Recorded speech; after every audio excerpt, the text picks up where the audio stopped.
This is The Righteous View with your hosts, Avia Byers, Deborah Hoskins, and Christina McCormick. Hello, everyone. Welcome to The Righteous View. We are live on Facebook and YouTube right now. We want to say welcome, everyone. I am Avia Byers. Our weekly podcast will focus on topics regarding women of all ages. Our mission is to foster righteous and open dialogue on topics that have been taboo within our social communities. And we want to cultivate an open and healthy discussions between mothers and daughters, husbands and wives, mature women and young women. Our goal is to educate and provide factual information to these demographics concerning our biological, physiological, and also sometimes spiritual existence. So, joining me tonight is the beautiful, the lovely Christina McCormick. Our sister Deborah Hoskins is celebrating her birthday today. Yeah. Woo! Happy Happy birthday to you. So we just want to say happy birthday, happy Earth Day, happy Born Day, whatever what you want to call it. It's the day that Father blessed the earth with her presence. birthday. So she is celebrating, and we just want to say a big shout out to Deborah Hoskins on the day of her birth. And I'm hoping that she is having a great time. So they surprised her. She's having a great time. She told me, she said, I was just gonna stay at home and just hang out at home. I was gonna be on my tonight. And I wasn't thinking about doing anything or going anywhere. And then her son, Sherrod, he is so sweet. He reached out to her and said, hey, we got this whole day planned for you. So Good. it's wonderful. I said, girl, take that love whenever you can get it. Take it. Right. Take it. So we are excited about that for her. Eat some cake for me, sister. Yes. All right. Well, I guess I'm going to do her part since she is not here. Yeah. But to encourage everybody to tune in weekly every Thursday at 6 p.m.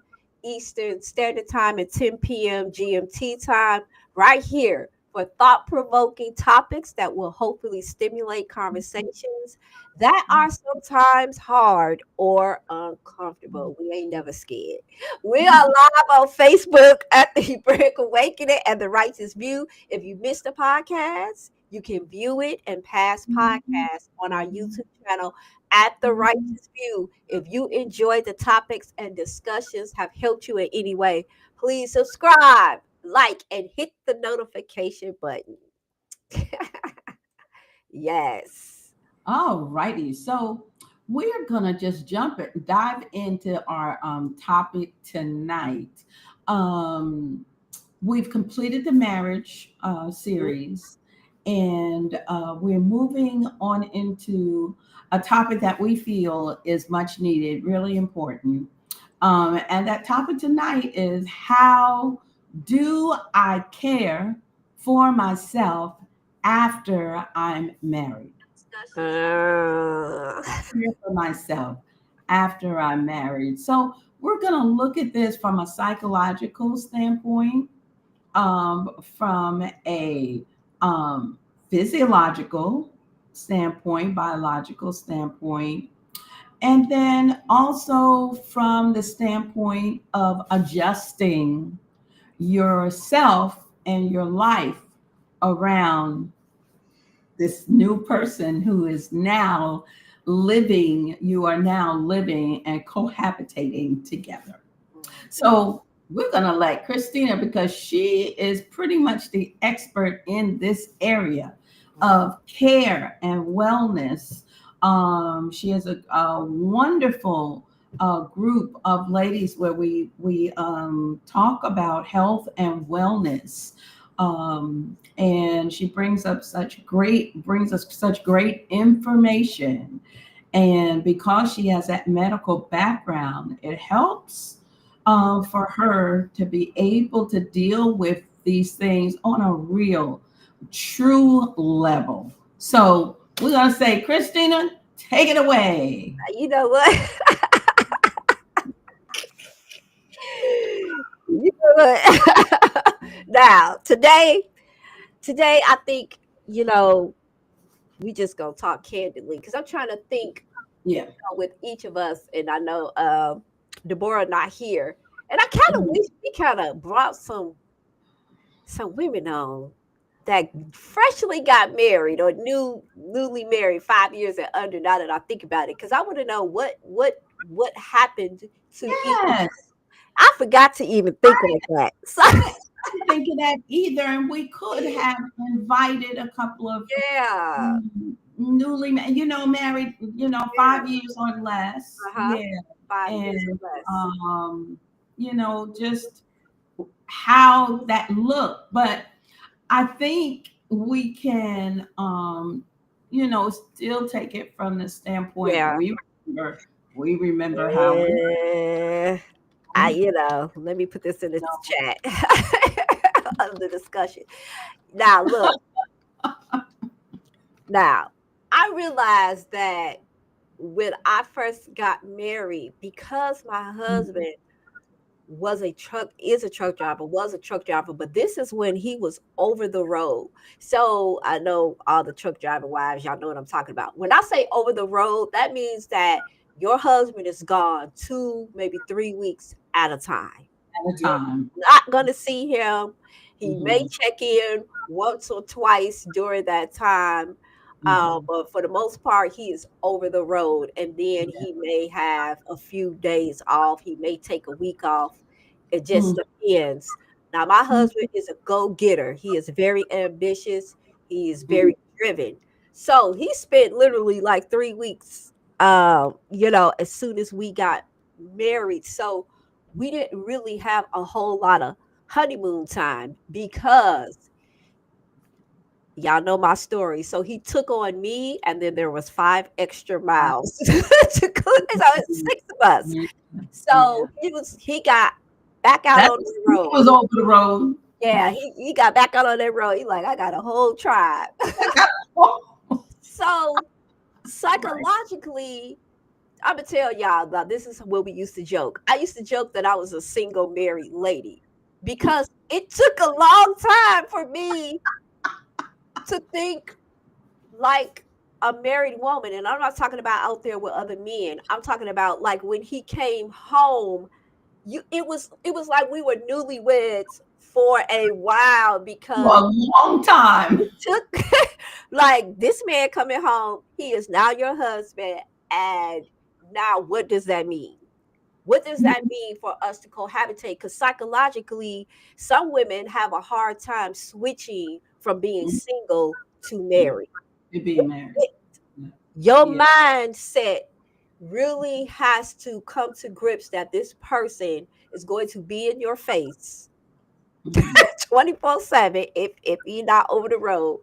And now you're going to have to psychologically work out things like when you get into a disagreement, what that does to you psychologically. Because before then, you could go to your place, he could go to his place. You ain't got to be in my face after, you make me mad. But now psychologically, how does that look when you have a disagreement? Now, who's going to be mature to come together to get it resolved? So that's a big one. That is deep.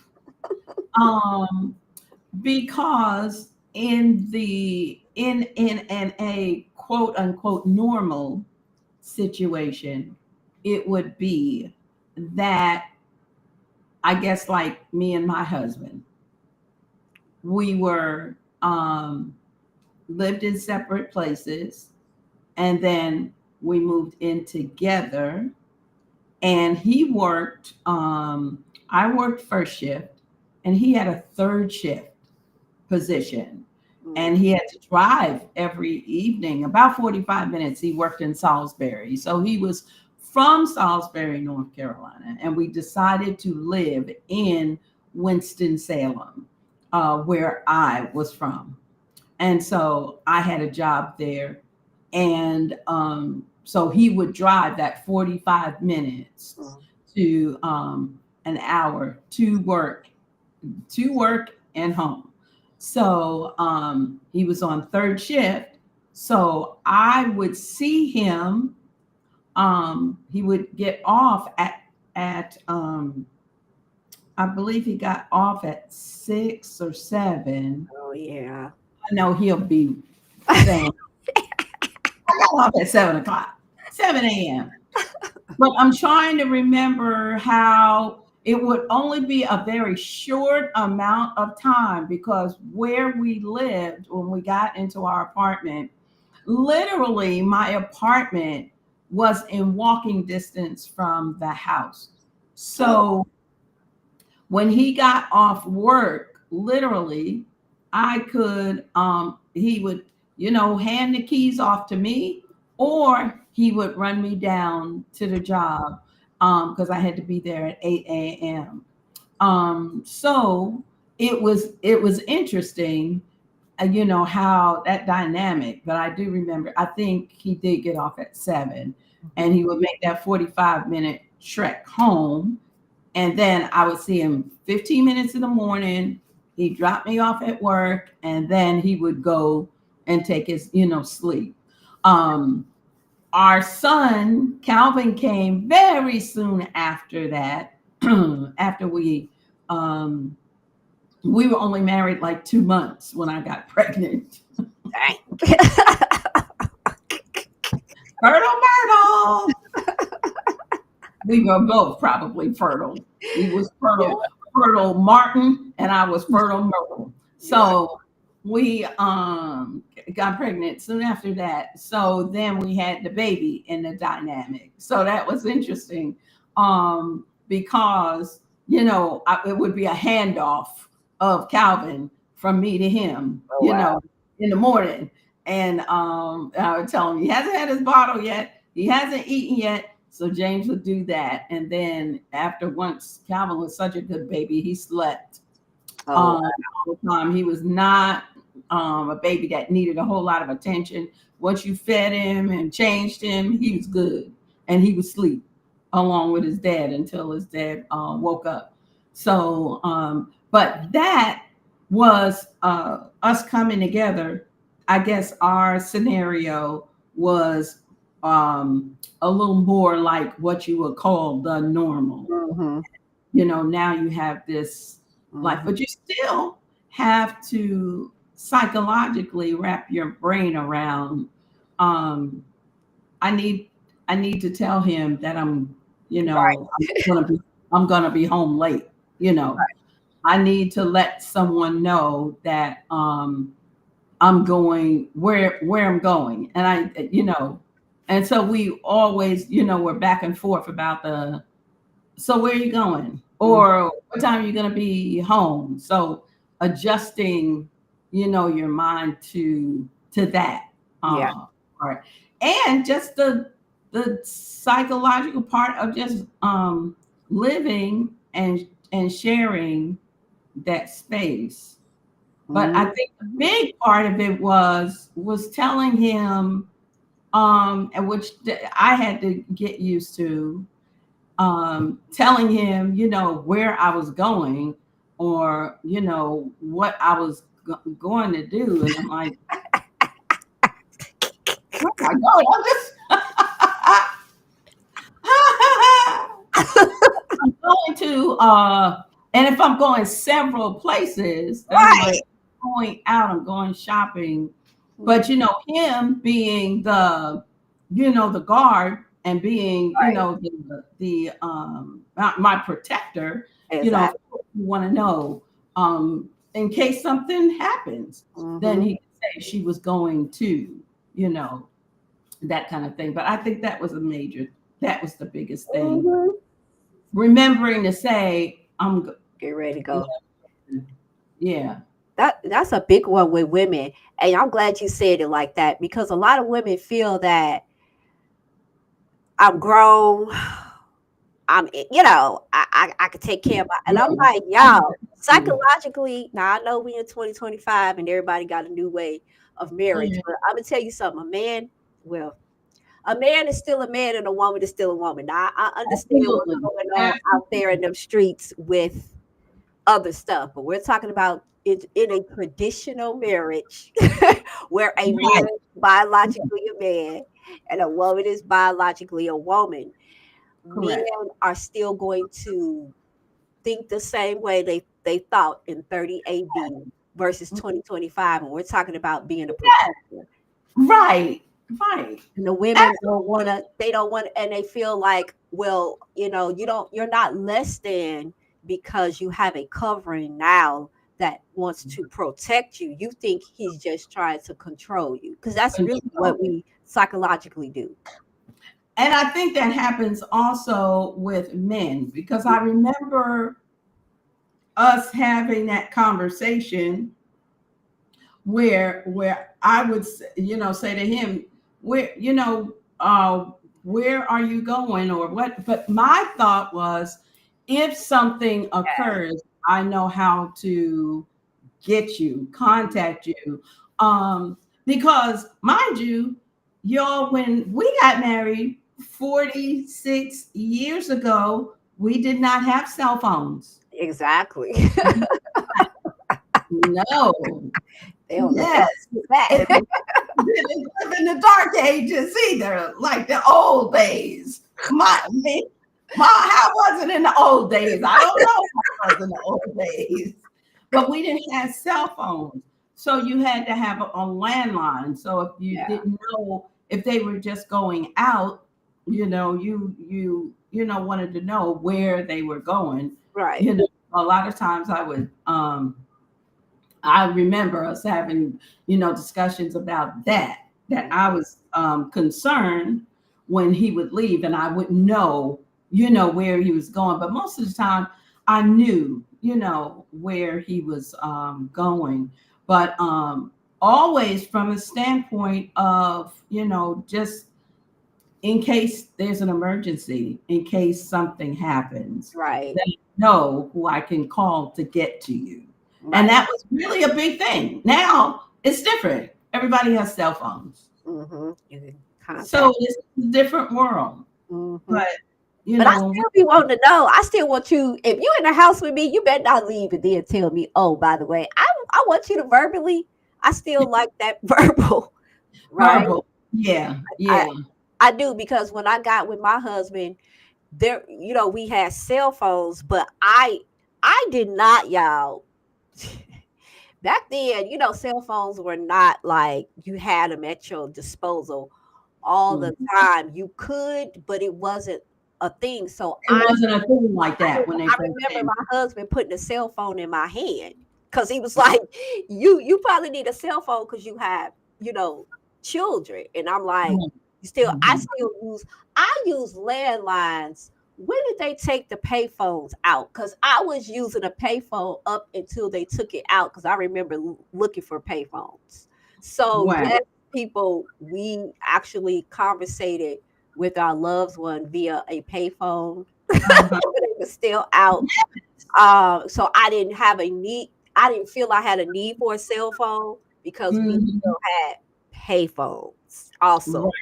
That was big to me as a single mother who couldn't afford the upkeep of a cell phone. But now, like I said, we got that. Psychologically, I think women in 2025 still have that problem, and men, with coming together, letting each other know where you're going. It is not about control. No, it's really, and I often think about, you remember Michael Jordan's dad. And I remember thinking to myself, and this is why it's so dangerous for people, because they said, you remember he was missing like 2 or 3 days. After it was a week, I think. Right. But he would go off and nobody would know where he was for 2 or 3 days. That was just a norm for him. Yeah. And I remember that. And I said, you mean to tell me this man would just leave and his wife was okay with that. I'm like, Yeah. him and his wife still together, and he just goes off. So, but it was like they just knew that that was something he did. That so when he didn't show up more than 3 days, that's when they were alerted to, hey, where? I mean, he didn't come back, and then that's when they started searching for him. But I remember when that occurrence, and I remember saying, this is why you need to tell people where you are going. You should not just go and fall off the earth for 2 or 3 days. That's right. And nobody knows where you're at. Nobody, anything could happen. And when we lived in New York, I remember when we lived in New York, we still didn't have cell phones in New York. And that was in early the early 80s to the late 80s. So cell phones didn't come in until I think he was about in high school. He must have been about 13 or 14 years old, and he's like 45 now. That's when cell phone, because I remember he got a cell phone. Yeah. And we were like, it was like, Ma, y'all should get one of these, because I mean, it's handy. I mean, we had a landline. We were like, we good. Right. And he what do you call a pager? Yeah. So yes, we had a pager. So we had a business. So whoever went out to, James would do the work, the lab work. He was he's skilled in a dental like crown and bridge. Okay. And so he would do all of the work, and then he package it up, and I would be the delivery person. So I'd jump in the van, and I'd have the pager on me just in case he needed to page me to say, hey, you need to go and drop by so-and-so's place. He has a pickup. So we had it for the business. But before then in New York, it was crazy, because he was very active with the church at the time, a band, and they used to go out on the streets at downtown New York and play. And I can't tell you how half the time my heart would be in my, in my stomach, because if he got home late, or like I remember one time he didn't come home until the next day, because they went to the church and went to church, and a couple of the young men wanted to get saved, and they were in there tarrying with them all night long. I said, well, call your wife. Right. We at the church tarrying with this brother, trying to get the Holy Spirit. Right. I'm like, where is he? Is he out on the street? Dad, we live in New York City. Yeah. So those are the main things. I think psychologically it can do a job, a number on your head psychologically to, not know where they are, and be fearful that if something happened, you wouldn't know. You wouldn't know where they are. You wouldn't know where they were going. So I think that is a big thing. But I know there are a lot of women that are very, protective of that. Yes. Like, because we're married now, don't mean you get to control my life. But it's a job to protect. And that's what I said. A lot of people get married. They shouldn't even get married, because you don't fully understand the union part of it. You just want to come together for the sake of coming together. And that's my next point. Now, psychologically, you're going to address each other differently. Now, some of these women, we're talking about this stuff, they want all of this stuff while they are dating. And I'm heavy on that dating, because a lot of people don't know how to date, court, engagement, marriage. They don't know.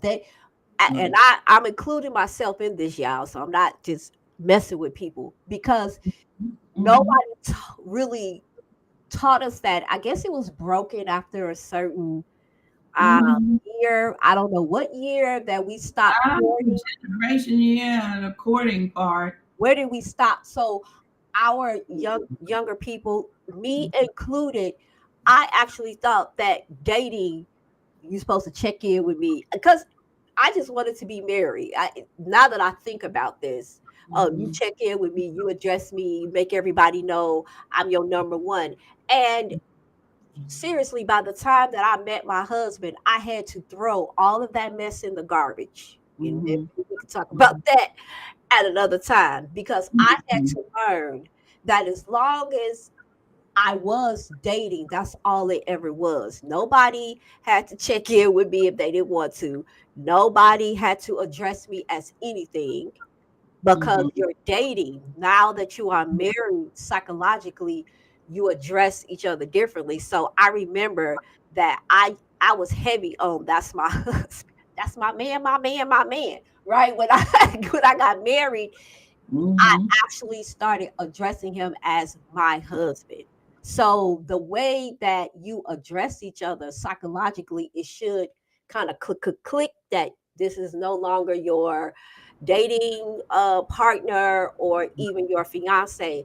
This is now your husband or this is now your wife, and you have to psychologically shift. And what does that mean to you now that you are somebody's wife? And that's something that you should discuss with yourself before you get married. Yeah. Definitely. And I don't know, because, you have sometimes in couples now, I remember, and I'm going to use Calvin and Shamika because they're my reference point of younger people than me. Yeah. And I remember when he came to me and said, me and Shamika are dating exclusively now. So I was like, oh, that's so cool. Great. That is wonderful. And, but I don't remember me and James having that conversation. People just knew because they saw us together.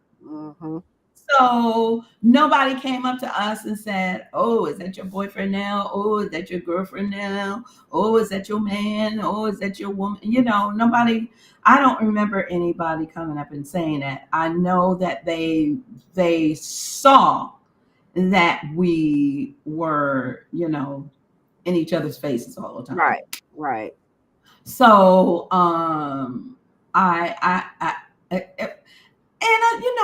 thinking about it, our generation, we left a whole lot. A lot was ambiguous. Yes. Now that you think about it, right? Like, what happened? It's why didn't tell people? I thought that was so sweet. So, and I thought it was so smart when Calvin came to me, and that was a thing. He said, we have decided we are dating exclusively now. See? So I'm like, wow. So that really puts things in perspective. Yes. For the couple. And I'm going to tell you, the latter generations, they are way smarter than we were. No. They put labels on it. Now this is my side chick. Nope. She ain't the wife. We just did stuff that was just so ambiguous. And then if you're found just having a conversation with this young man, then you're somebody could approach you and say, what you doing in my man face? I didn't talk that blah blah. And you're like, okay, I didn't know. Exactly. He came over and was talking to me. That's right. So I don't want no trouble, like this. I don't want no trouble. But it was so ambiguous. If you just saw people together, you just assumed. Okay. But assuming is not good. Felix Unger told us what assuming was. Yeah. Assuming is just not good. But generations that are coming now, they are making it clear, defining the lines. Mm-hmm. And I think that that's really important for couples to do, to define the lines. So it's the same thing, I guess, for that. So you don't go into all these psychological breakdowns. Yes. Define the lines of what your marriage, what you want your marriage to look like. That's right. You know, and it's just a lot to it. Taking last names. Don't you take the last name? How do you define yourself if you don't? Hyphenating your name. Yeah, all of that. All of that. Mm-hmm. I mean, even down to, I think we have allowed, this is the place where I believe women's suffrage went overboard. Mm-hmm. Because some of us like it when men see us coming and they open the door. Yes. That's the gentleman. That's nice. I mean, because even for me, if I see anybody, if anybody is coming and I have the door at a store or whatever, I'm going to hold the door. I'm not going to let the door. Now, these people over here, they just different. The men just shut the door. They just, like, okay, whatever. I don't know what that's about. I don't know. I don't know. But I've just noticed that they don't. But I can't say all. So I've had some who will open the door or hold the door. But a lot of times, if you open the door, they'll go on in the door like you open the door. Special. But, so I don't know. Right. That thing, but there have been, people who, will hold the door. And that's for anyone. But what women's suffrage did for us said, we don't need a man to do this. I don't need you to put my chair. I love when my husband pulls the chair out when we go to a restaurant. I love when he grabs my hand. We're in a crowd or something like that. Well, we hold hands anyway, regardless of whether we're in a crowd or not. But he'll, grab my hand and pull me, to the front of him or to the side of him. Because he is. That's what he is. He's my protector. Mm-hmm. But what women's suffrage kind of did said, you don't need a protector. You can protect yourself. It put us in the masculine. That's a big part of our mental wellness. We mentally insane, and I'm using that word on purpose. So y'all gonna have to hear me. Women are mentally insane now because we have been pushed to be men, and that's never how we were supposed to operate, all because of movements that had agendas, and I'm just gonna say it, whether people agree with you ain't gotta agree with me. I'm fine with that, but I know in my life when I have curated, because I think I've always been feminine, but when I really worked on my femininity and realized some areas that I was really masculine in, people now can see something different on me. Both men and women respond to me differently. So I know for a fact, psychologically, that something has shifted. And now, you become that ultra bright feminine woman that's magnetic, and everybody is y'all don't even know the power of your femininity. That is going to help you to get either what you want, and not through manipulation, but that's the power of your femininity. And you've been taught to go against that. So men holding a door and being chivalrous. Yeah, sometimes they're afraid to. Yeah, I would I don't be offended because this woman might cuss me out. They just holding the door. But I think I love chivalry is not dead. I hope chivalry never dies. Chivalry never dies, because I like those things. But you know what? I find myself, and I understand, because where women have had to go, especially with the family dynamics now, where you have so many single mothers, and they're doing it all themselves. And because their fathers have either been displaced, have been displaced out of the home, and sometimes they don't take the opportunity to make them to build that relationship with their children, regardless to the relationship with their ex-wife or ex whatever, that they need to, sometimes they don't. And so the woman is now pushed to be everything, to be everything that she can be. And so I get it. I understand how we have evolved into that. But as you're talking about that, I think about it because my husband always says, you don't like people to help you. See?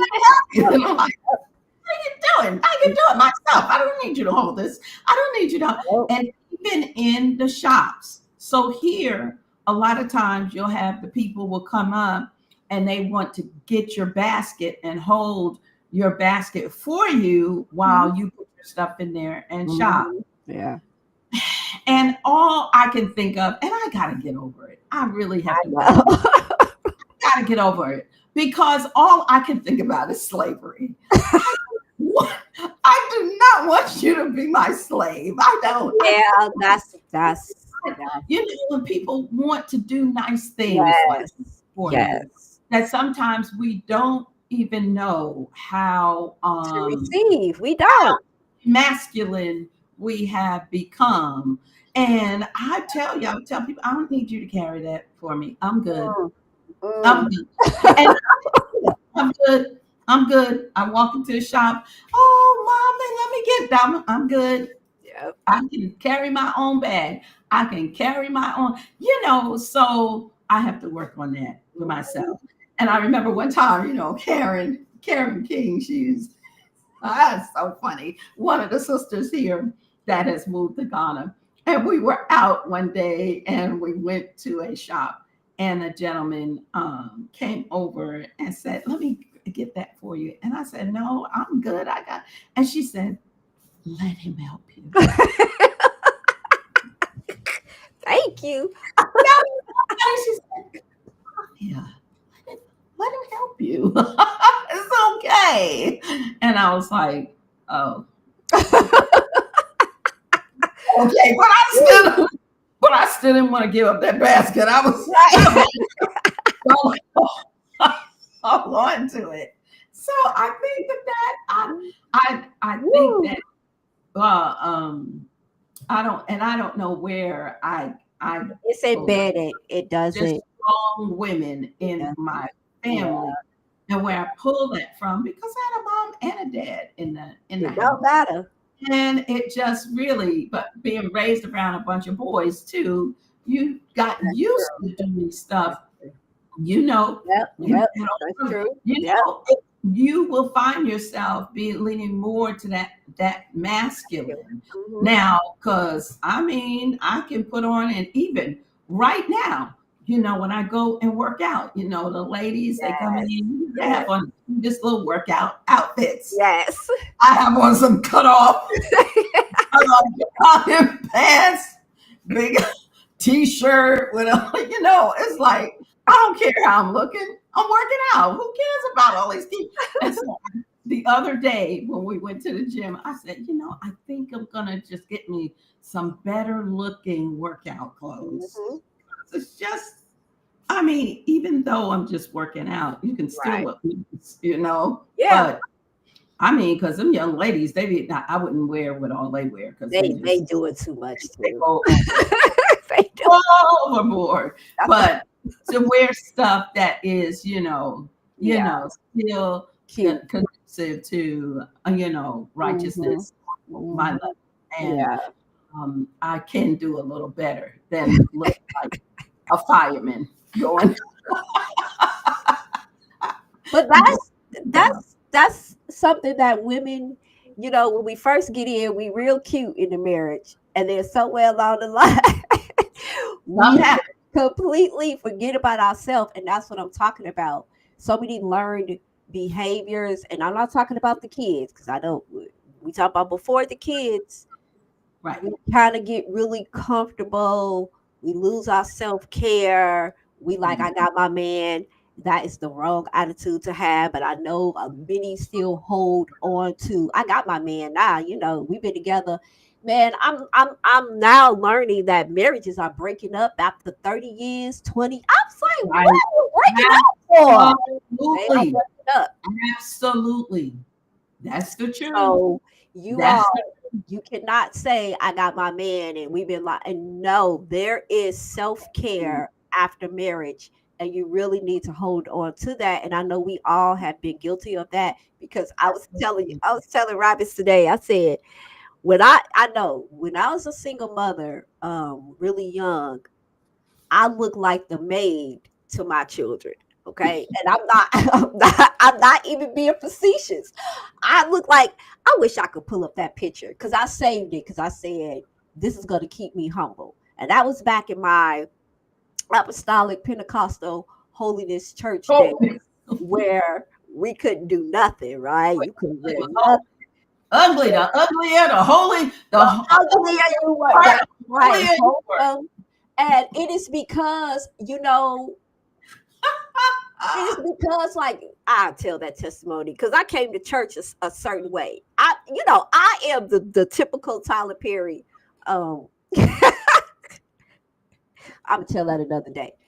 So I went from the extreme to covering. You know, they was like, "Oh, we got to put something on this girl," you know, and they covered me from head to toe, and I was that for a long time. And I used to take pride in my children. So I would dress my children up and they would look. I'm talking about, I mean, they don't do this now, but they had the matching pea coats with the hats, the little See, suits, the dresses with the petticoats, the lace socks. When they yes, went to church, they was the crew. I might have had a lot of little ones, but shoes. they came in the They door were and you knew it. I came in the door like sandwiches, sir. Do you want your water, sir? That's how I came. And I know y'all can't believe it, but I was the maid.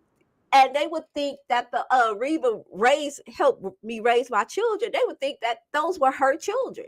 So Oh, I did not take pride in myself for a long.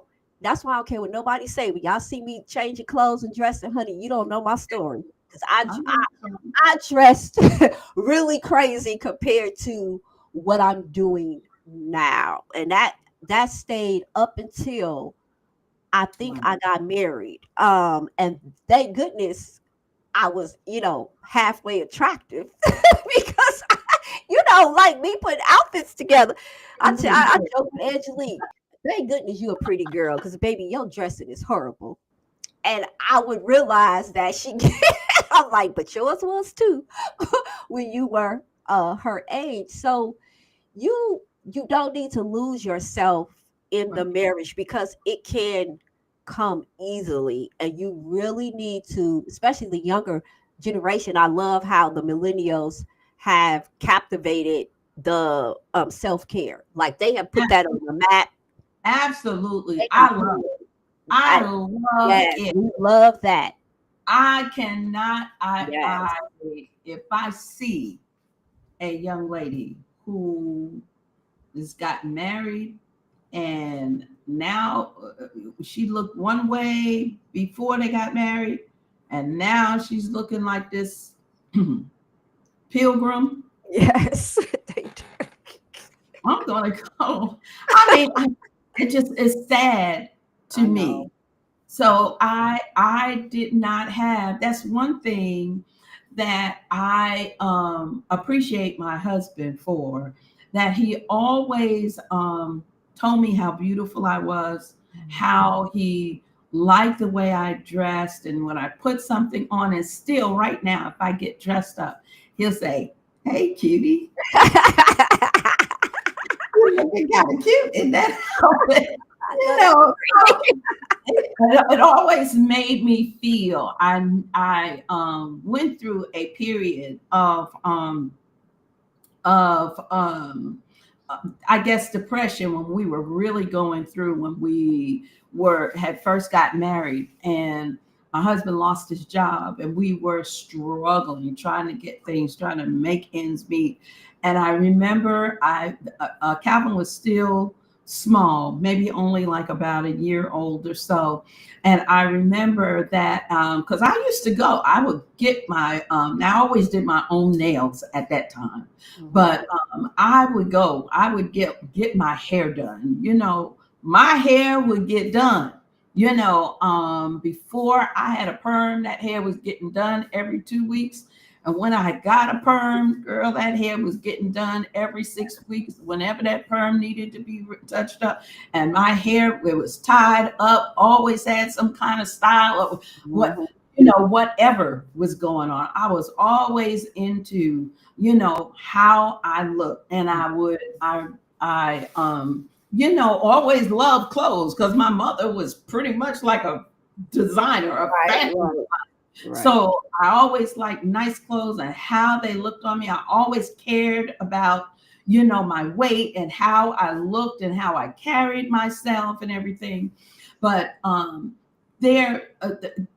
do love that the younger women, the younger generations are understanding that that is important. Yep. Because you can let that go. And how many times I've seen of my generation of women who, I mean, were just cute and just beautiful, got married, and a year later or 2 years later, it's like they didn't even look like the same person. Yep. And I was like, dang, sis, you can't get your hair done. I mean, or just plopping a wig on it. And during that time, when we were coming up, wigs weren't a thing, you know. Not like now, where these young ladies will get these lace fronts put on, have them braids, their hair be braided back, and they'll have all these different lace fronts that they still be styling. But wigs weren't a thing like that when I was young. So your hair was the thing. So you had hair, and I remember when weave came in and getting your, you know, weave sewn in, sew-ins and glue-ins, and that kind of stuff started happening. And then there were those women that were just very, I mean, you wanted to walk up to them and say, what happened? You know, it was because what happens, we get so caught up and focusing on our life now as a wife, that sometimes what can happen, we forget that we're a woman. That's right. You know, and we then even listen to the voices of people who shouldn't have a voice in our life. And I remember, and I think I said this on The View not too long ago. I think I said that a woman came up to me one time in the church and saying, talking about housework, and looked at me and said, I know you ain't doing nothing for your husband with them nails always looking like that. Your nails are always done. And I was like, and ma'am, they won't is. And is. Since we're doing that, they will always be done, ma'am.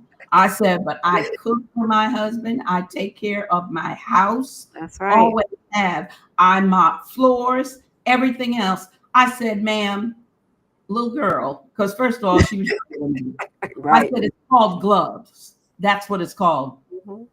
Playtex gloves. That's what they make.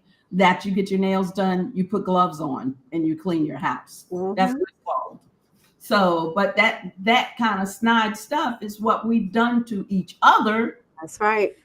That in my generation, what we would do to each other. So that's a psychological thing too. Yep. Because now you're thinking to yourself, oh man, I mean, am I not doing? I mean, maybe I shouldn't, you know, they're talking about me. Maybe I shouldn't do my nails or I shouldn't keep myself up. But No. I never went there. I just tell people off and be like, you don't like the way I look?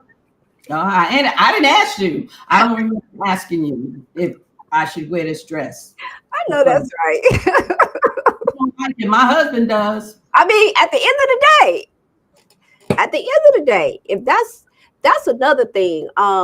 Looking up what are the biggest things in a new marriage that the husbands complain about, and y'all, that's right up there. I think that was number 2. The first one was complaining, nagging him to death. The second one was getting bored, and they did not say it's not about sex, because a lot of women think that when their husbands cheat, it's about sex. It's the byproduct Absolutely.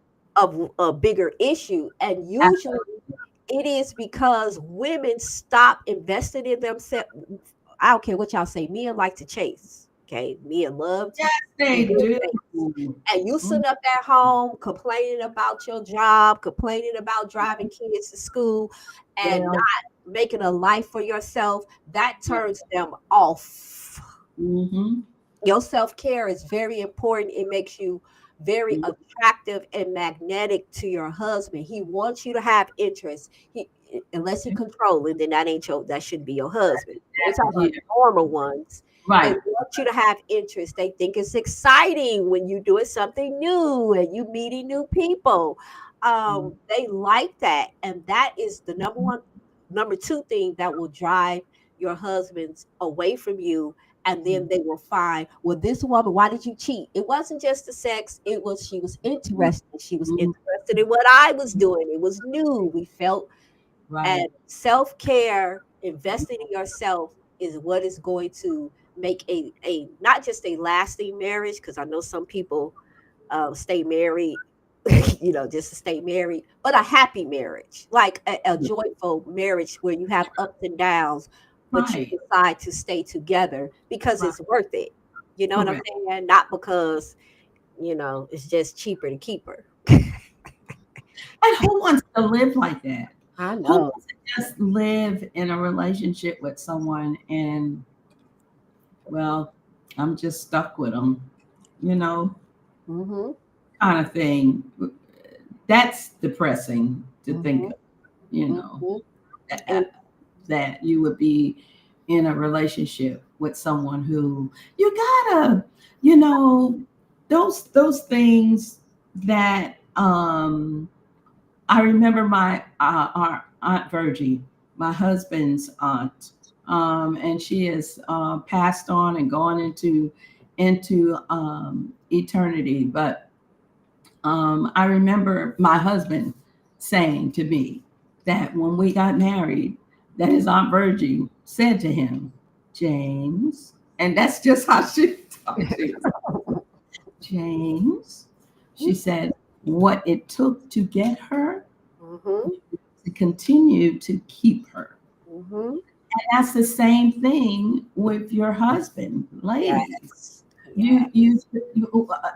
Your husband, it shouldn't be that your husband always sees you with your head tied up in a rag when you come home, or a do-rag on your head, or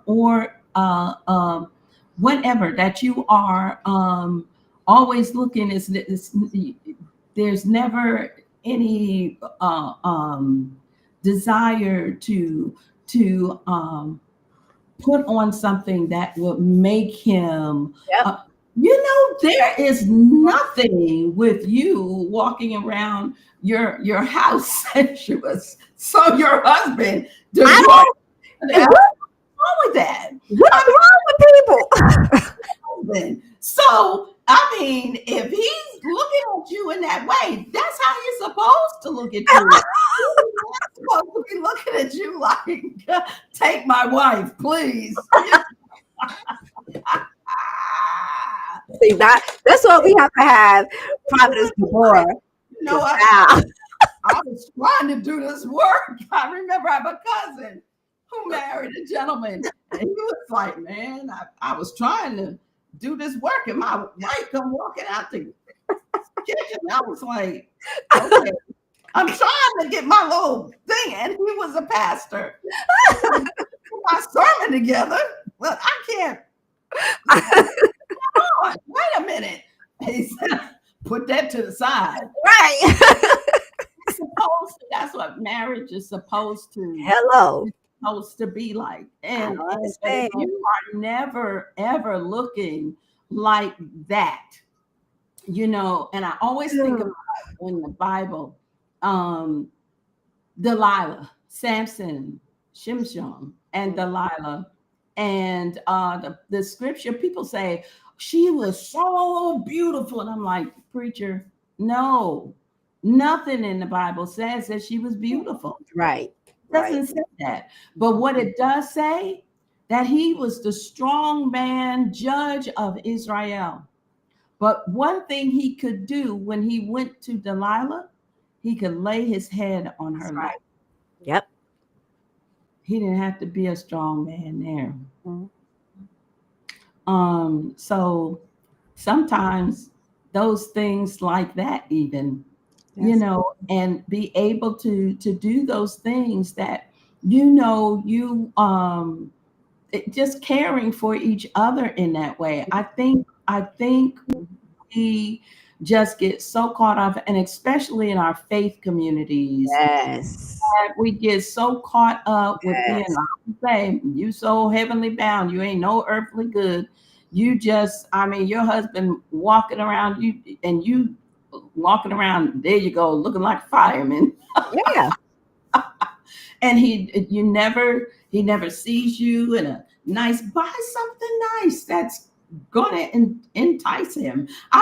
There's nothing wrong with that. To have that spice in your marriage, because Yeah. you should be glad. You should be happy that if he is there, and his eyes are only towards you. Mhm. You want you to not be looking like a Mack truck hit you every time you walk in the door. Right. Get it together. Dress up. Put some clothes on.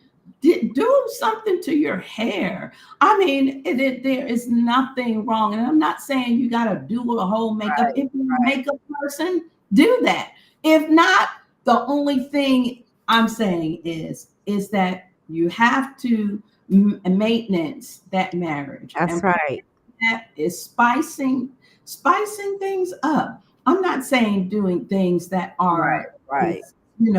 Right. are ridiculous, but you can figure out some things and be creative with him, because after about 5 years or 10 years, and there is, you're walking around looking like you've been married for 40 years or 50 years or 60 years, that's not something exciting to come home to. Yeah, I don't know why the women, because this is where we need somebody to referee. You be looking at people, I be like, I know y'all not having sex, and I y'all, nope. I'm sorry, you never affectionate. They are just there for the gospel's sake, for ministry's sake. And I always thought that was weird. And my parents are still together. So I'm 51. They've been together for 51 years. And they still be talking spicy. And they don't care. Like, everybody know my mama love her husband. Like, she gonna let you know. Like, them two, like, when you talking about like people that were meant to be, Gladys Lee and Robert Lee Turner. They got together, checking each other out on dates. They went. I was like, y'all so foul. They dating, in a couple's date, and they digging on each other and got together after the date. That's funny. You talking about, and I was like, man, so that's what you know, I grew up and still go That home is, and my mama is talking, that's real. y'all better, you know, Real. like it's Because I nothing mean, wrong with it. there is absolutely nothing wrong with it. And I mean, but we get so caught up on, um, trying to be this, um, in our faith communities, be, this holy something.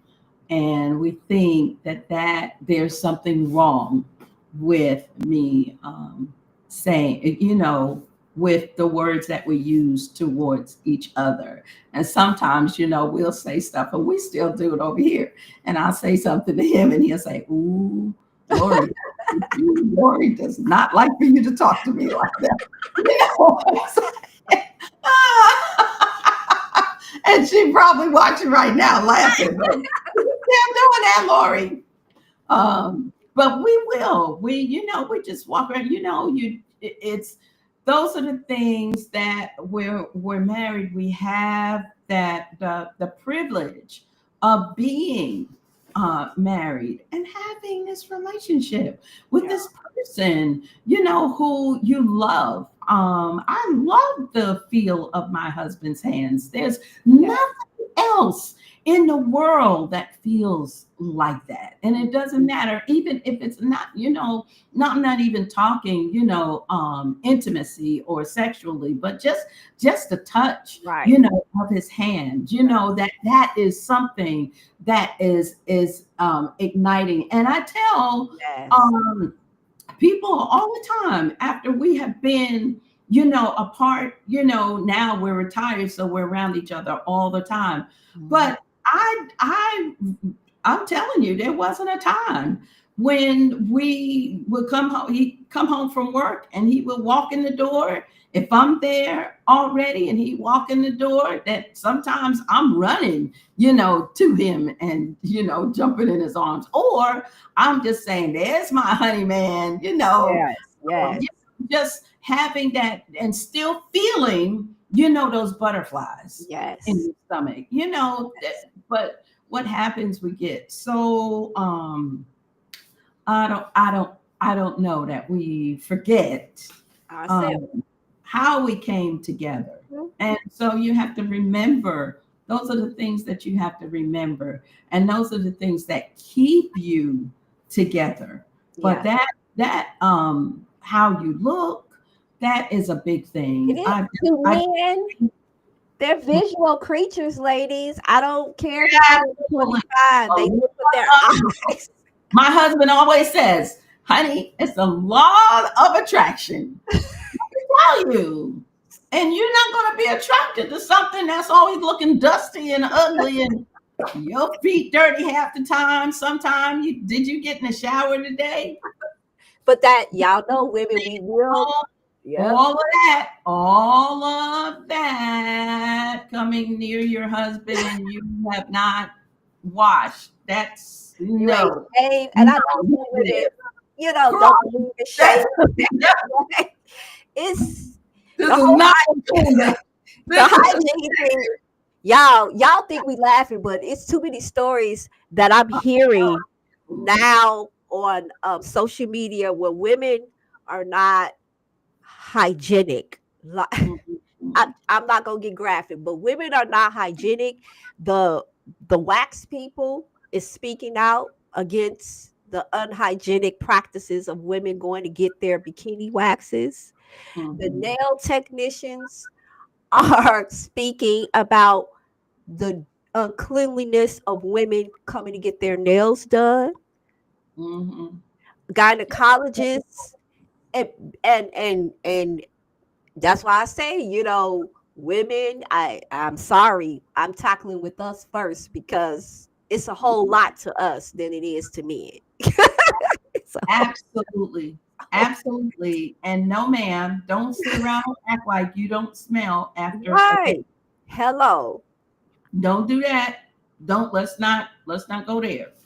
And no man wants to come home after a hard day's work and you're sitting there, and if you see that is happening, then there may be something now that is going on psychologically Mm-hmm. with you, Yeah, because depression will put you in that sure place. will. You won't care Sure how, will.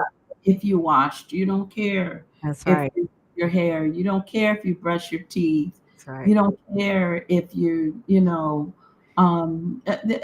clean yourself, or put on clean clothes. I saw a documentary where a doctor was talking to women who are age 60 and above, and saying that you need to do some things different, because things that you did when you were younger, you have Yeah, to true. be more vigilant It's true. in taking care of yourself. Yeah. Some of the stuff I didn't understand, like washing, scrub it up under your arms, that smelling old deodorant, and scrubbing up under your arms. And I thought, okay, I don't understand how you don't know how to wash. And you see, But they don't. but Travis, you when you see these videos I'm seeing, and I be like, I don't understand. That does not compute. Like, they don't know how to wipe. that They don't does know how not. to wipe themselves either. You have to teach them how to wipe, because moms is checking out nowadays. That's what I was talking to my son about, um, dating women. So moms, even though they're in the house, we talk about single mothers, the fathers is gone, but now the mamas is checked out. They're, Checked out. Yeah, they're checked out, yeah, and the yeah. girls are just, Trying to do the best they can. figure it out, because Trying to figure it out. I tell my daughters, I say, listen, with today's food and stuff, Mhm. sometimes I think that they have to detox their bodies more, because remember, we had better food back then. Right, They don't. right. You didn't have problems with that. And I Yeah. think that has a lot to do with even the smell. When you Yes. see those pheromones, Yeah. it's like, woo, Yeah. woo, doggy. Different. You need to go. But if they don't understand that there's a level of cleanliness that Mhm. they have to get to. So then sometimes you have to, take them into the bathroom and say, Yes. this is Show 'em. how you wash. This is what you do. Mhm. And I was just shocked to hear that. I was No, like, they don't. oh, They don't know. everybody should know that you got to scrub underneath your arms. You smelling old, or you got to Because they wipe don't scrub your right. often, or you got to. They I'm don't. like, okay, why are you not doing those things? They don't And know. then want to say, oh, grandma, granny, I never wanted our house, sometimes you would say how your grandparents' house smelled. Now, Yes. my grandparents' house Right. didn't smell like that. Mhm. Not on either side. I don't remember Grandma and Grandpa Cutter's house smelling like that. I definitely don't remember Grandma Sullivan's house smelling like that. But how people would say that, their grandma's house smell Yeah. like, how it smells. Uh-huh. And I said, I don't ever want for my grandchildren To say grandma. Mimi and Papa's house. That smell. And what is that smell in Mimi and Papa's house? You know what I'm saying? Yeah. I never want to But they older. These young girls. I'm telling you, I don't know. So we have to really take better care. And even, when you I think we're talking to the older women maybe who get married, because the younger women are doing their thing. They are like, they still go get their hair done, they get nails done, they get makeup, whatever. They're taking care of themselves hygienically, even shopping and keeping up with the latest fashions. Let me tell you something, ladies, there's nothing wrong with that. I know. There is nothing wrong with looking at what are the latest fashion. There's nothing wrong with that.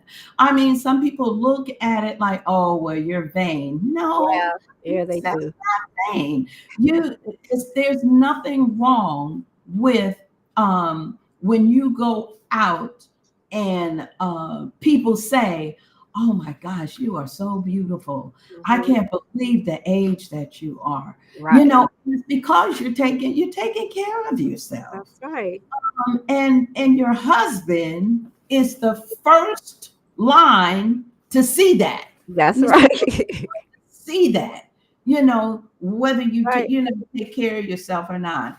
But you know, if you, like I said, walking around all day and your husband comes home and there you are, you just whatever, you know, and he's trying to, you know, be okay and up and, you know, hey honey, get dressed, let's go somewhere, let's go out to dinner or let's go. But I think a lot of times, Christina, what we're dealing with, though, that we have a lot of people who are dealing with depression Yeah. and have just not been diagnosed. Yep. That's right. And so, That's true. And they don't, we didn't call it that. And then they scared to call it that because uh-huh. you're a strong Black woman and you ain't, but you secretly depressed. That's why you getting up and your hygiene not right or your hair smells and you still, got your braids in and I know they keep their braids in long, but you really shouldn't hygienically. I understand, but we're talking about hygienically and why you don't want to redo your hair and stuff. But it's been taught because I'm sitting here thinking, especially in the faith community, heavy on the faith community, because I even see men where I ain't marrying a woman for her looks. I'm marrying her for her righteousness. You a whole lot because you the one that's sitting there on that porn that you think don't nobody see. Don't tell me, because pornography is heavy in the faith community. So why is it heavy in the faith community? And men are visuals. That's the first thing they see. The first thing they see is you, your face, your body, your makeup. Talking about Stop it. Go sit there. Stop. To thine own self be true. Men are visuals. That's why you can stand in front of a man and a woman knows when she ain't got no clothes on. Yep. Completely undress her. Because we know. We can look in your eyes and see undress us. So men are visuals. And don't tell me that you're not looking at your wife for okay. No, you just don't want a pretty outward. Right. That is one of the things. That's one of the main thing that drew you to them. You didn't know their mind. You didn't know they had a beautiful mind. You didn't know that they had a wonderful walk or relationship with the Most High. You didn't know none of that. You just saw her from across the room and was attracted. What my husband say? The law of attraction. Yes. That's what drew you. Men are visuals.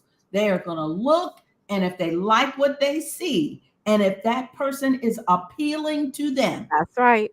Go over and they're going to approach. So all of that. Because women don't, I don't know if they don't understand social media, because now you can see everybody's business. So you see the brothers on Instagram. Now they hollering about what a woman should be. But if you, like me, I follow fashion. So if I'm following fashion, then I see a little half-naked girl come down the newsfeed. Guess who I see clicking like? Hababa Shah Jerusalem Shalom. Done liked it. Following Nicki Minaj and everything else. I'm telling you, ladies, they lying to your face that they do not like you for how you look. They lying. Because if you ain't looking right, they looking at somebody else. They just want you to be at home so they can be controlling. I'm sorry. It's okay. My husband would tell you the thing he always says that drew him to me was my eyes. Wow. He said, she has these beautiful eyes. Your eyes. And I look like his best friend's sisters. because they were my first cousins. That's why. Okay. Jeans. But he always said that. He said, "Your eyes, my wife's eyes, just drew, me to her." Right. But so that's a man, because a man is gonna have that visual. Yeah. So now, how do we get used to this person being in our space? That man, that you know what? That's trial and error. Cause I know I said this before. My daddy's like, "How your marriage going?" I was like, "Oh, it's fine. He gone all the time. He be out." And I'm like, I was like, "Woo." This marriage, because he wasn't in my space until he was. And when we lost the business that first time, and he was there every day, baby, I was like, scoot over. Don't use the bathroom. You're taking up all the bed. You're on the toilet. It was a whole, and I had been married for some years, but it was like an explosion happened. Like, get your socks on. You coming home, put your socks on. The infamous socks. I just couldn't understand why. How they do that with their socks? The hamper was right there. The clothes hamper was right there. He could have even thrown the socks over there and put them. He was a good basketball player. He could have took them and tossed them over there. Well, those socks would be on the side of that bed. That used to drive me nuts. I'm like, why are your socks? So Do you need to be there? Why do you need to leave your socks there? I mean, why? You don't give an explanation. They don't care. They don't care. You switch the laundry basket. Those socks is right here. The basket is right there. I promise you, Robert will come home, put them socks right here, and won't walk them. So what you realize is that there's some battles that you are not going to win, and that's one of them. It's and that's not a make or break. Right, it's not. Okay. And then with us, because I never liked and so in our house when I was growing up, there was always dishes in the sink because a million people lived in our house. Yeah. It was 10 kids, my mom and dad. Right. So I always say it's like a million people. My mother gets mad. People. What's a million people? What are you talking about? But that's a lot of people in the house. But anyway, there was always dishes in the sink. Yeah. That is such a pet peeve for me. I just will go ballistic with dishes left in the sink. I just don't. There's no need for them to be in there. Wash them, or like now we have to wash them but when we had the dishwasher, put them in the dishwasher. You don't have to run the dishwasher tonight. Just rinse them off, put them in the dishwasher. But there is no need for dishes to be so he had to get used to that. He'd be like, I'm gonna wash them out. even now, he'll fix breakfast. My husband just gets up early in the morning, and he was a school teacher, so he just get up. That regiment of getting up early. I was never a get up early person. I was that person. I'm going to get up at the last minute. I'm going to look around. The last minute. I will hold on to that bed. I do not want to get up. And so I was always late for work. Thank Father God, I had people. I had bosses that were forgiving. It was like, okay, here she comes. Right. But so still, even right now, I'm still in the bed, and he will come downstairs. He'll fix his breakfast and sit down and leave the dishes. Oh no! Or put his plate or whatever. He'll rinse it off and have water in it. And I know he's going back to water off. But like today, I came downstairs and because I came down a little earlier, so he had fallen asleep. I just went in there and I said, "See these dishes in the sink? Okay. So I just washed them and put them, but I always, so he will hurry up and wash them so that I don't see them. Right.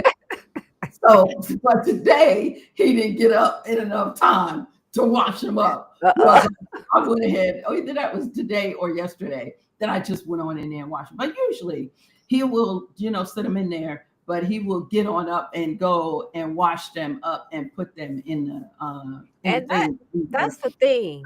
You have those pet peeves. Yeah, and what's really important, because one thing I had to learn that was super important to my husband was his sleep.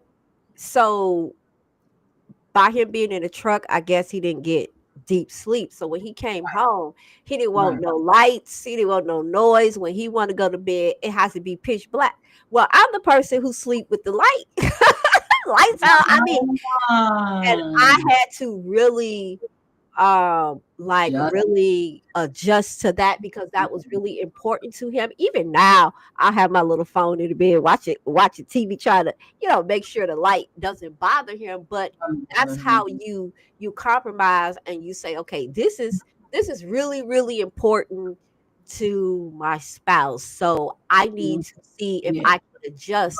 Because do you love him enough to let him get some good night rest, or are you just gonna be selfish? And have you thought about buying him those? I have those what you call it, that you put on from the airport. You met him. Do you think he gonna I'm gonna bring him a pair that I have. Put these on. They work. I mean, and they work so well, because I was having problems with the sun, like in this room here. When we first moved here, this room gets immediate sun. And that sun would come in and I would be like, oh, this is crazy. So we bought or from the airport, from our many trips that we get, they give us, the little shields to put over your eyes, and they work really well. But yeah, he probably won't wear it. You just do it to it anyway. Say, look, so I can watch my TV. Yeah, those things, or even so, if you have, that's a good one. You have a spouse that is a light sleeper. Yeah. And that's probably something that needs to be, that you find out, after you get married. One of the things you find out, you don't know that they're a light sleeper. So some people even get upset, like if your phone is, dinging. I can't stand that. That on vibrate or on silent until in the morning. But those are the things that you don't find out until later. That's what I said. So if a man is living alone, most times he's not going to put the toilet seat down. No, he's not, because he's lived alone all of this time. And it's like, why put the toilet seat down? Right. Because, so that's one thing, put please, and thank you. Don't know, man.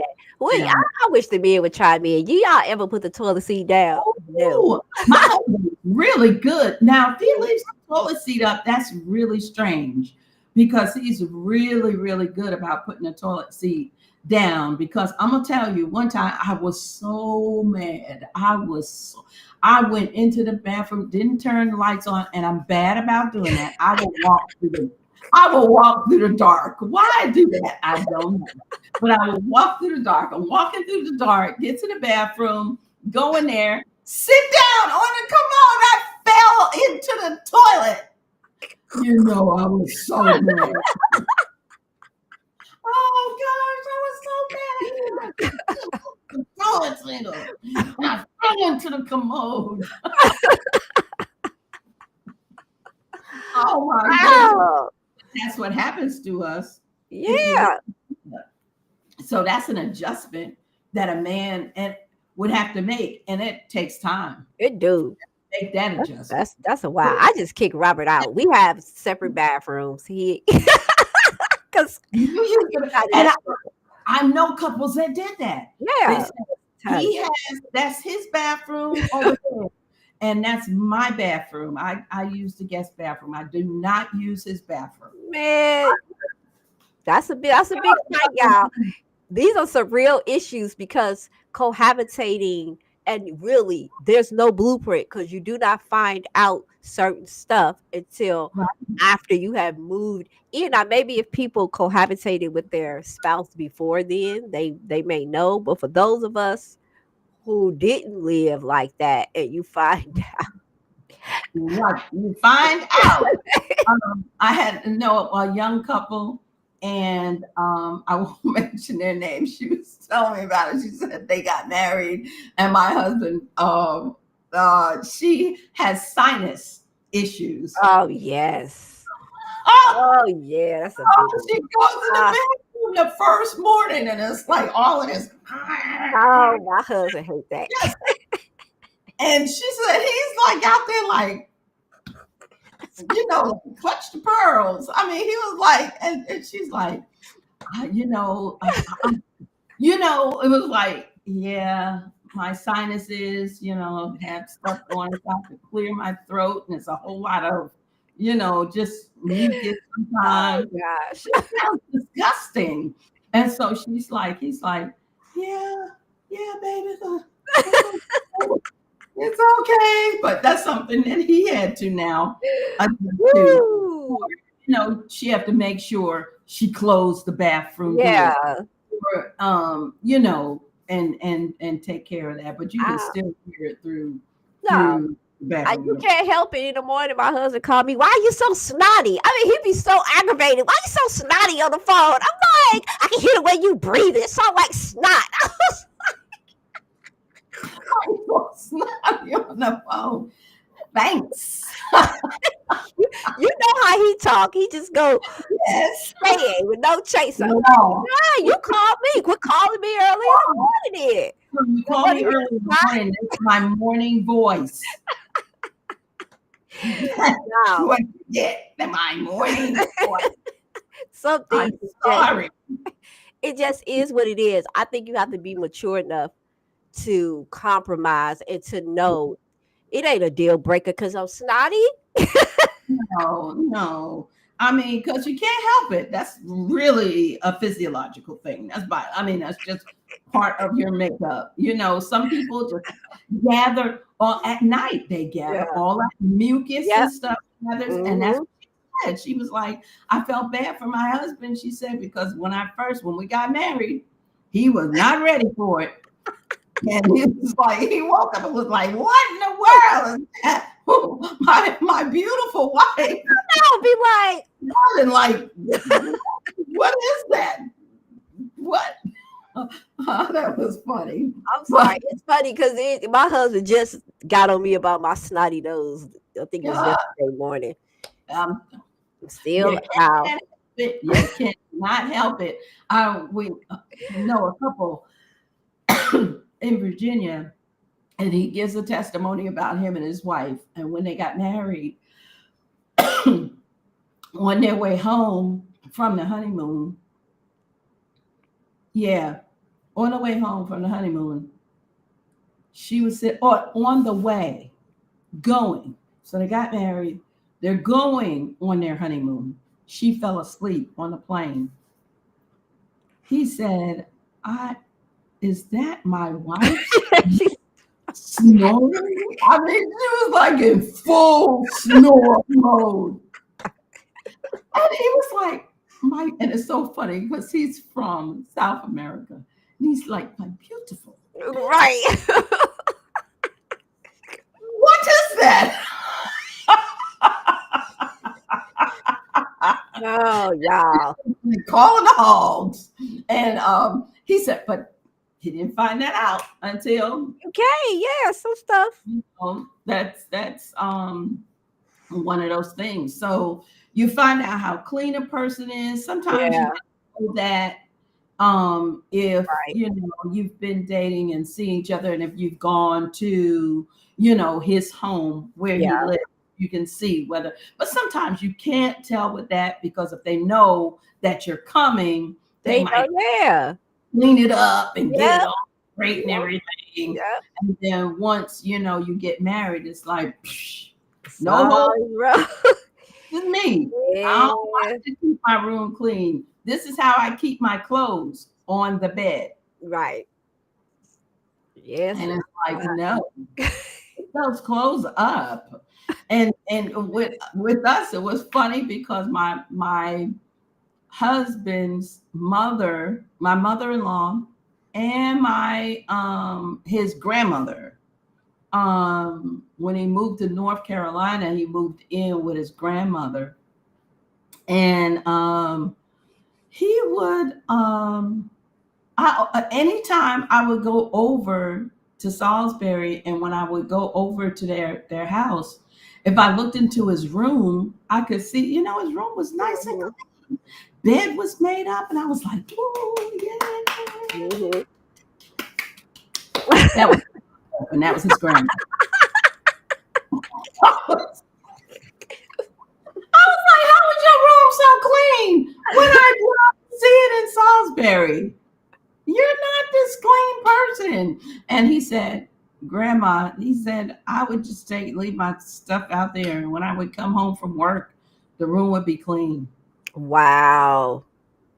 But that's what grandmas do. I mean, That's what really. grandmas do for you. You know what I'm saying? I mean, So really. you didn't have to worry about that. So that was one thing we had to work through. And also, going out and playing basketball and coming in and fall asleep, just dive on the bed. Oh no.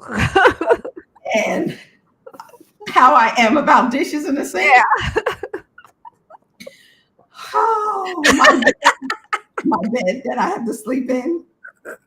And you just came off the basketball court, and your sweaty, smelly body is on my bed. Because I'm thinking, my bed. Right. It was. Get up. Just get up. It is. Now I feel like I got to change the sheets. I got to wash. Mhm. And at that time, we didn't have our own washer and dryer. Oh, So you had to go out to the little laundry. yeah. And he would come in, and he never understood why I was so particular about that. And that's why we have chairs and stuff like that in our room to this day. Yeah. When that bed is made, nobody is on that bed. That bed is to be looked at when you are not in it. Y'all. Y'all ready for that? When I made up my bed in the morning, that bed was made, and I like pretty beds, pretty beds with pillows and all of this stuff, all over them. And he would come in and just flop down on that bed. And I'd be like,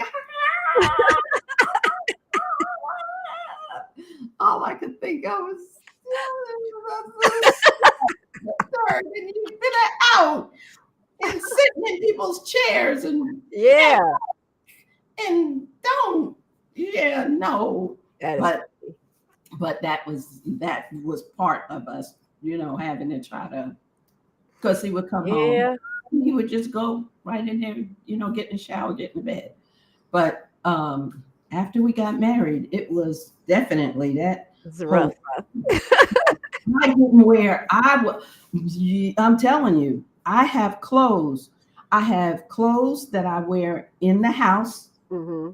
I have clothes that I wear outside. Mm-hmm. And I don't wear those clothes. If I go outside with clothes on, when I get home, those clothes change, because I do not want to be bringing that outside where I've been sitting in restaurants or sitting wherever and coming in my house sitting. Mm-hmm. I just have a thing about that too. So I'm like, please change your clothes. Y'all. Can you please change your clothes?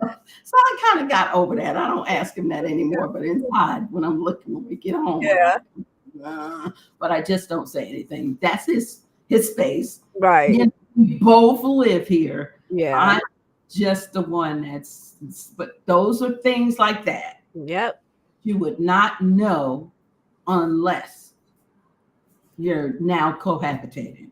That's why one of my friends said I'm too set in my ways. I don't want to get married. Hey, a lot of people are like, I don't want anybody in my space. I just don't want them. It'll be too much. Mm-hmm. So I mean, I can't be mad at them. My aunt who passed away, she died. I think Aunt Melvina was about 79, I think so, and lived a whole life, not married, didn't have any children. And I asked her why, and she said, I never found anybody who I wanted to share my house with, Wow. or who I wanted to share my stuff with. I just Wow. didn't find anybody. I didn't want to share. And I'm like, all right, Aunt Melvina, be true. Be true to yourself. Yeah, for real. Be true to yourself. Yeah. I mean, if you don't want to share, because you are going to have to share, unless, Right. like I always say, unless you're very wealthy and you can build a house where you have an east wing and a west and a west wing. And you just, or you build a house or have a house to where you have a whole house on one side and a house on this side, and you have a place in the middle where you meet. I mean, unless you want to do it that way, hey, let's meet tonight. Let's meet tonight, okay? I don't know. I mean, you're gonna have to share. Yeah. That place, sharing food.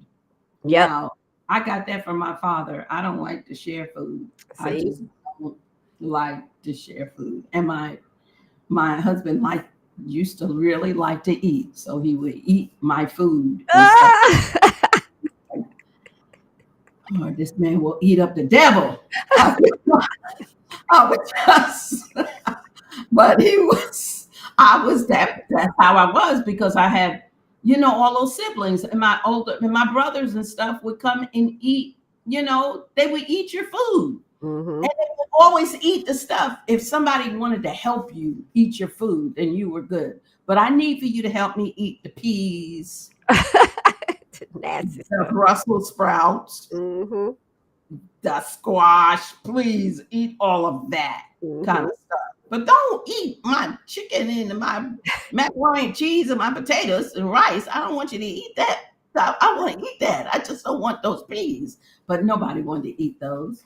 So helping them, but then they would eat, your other food. So I'd be like, So that, buying food, groceries, buying things that he likes, buying things that he likes, buying stuff, and he eats your stuff that you like to eat.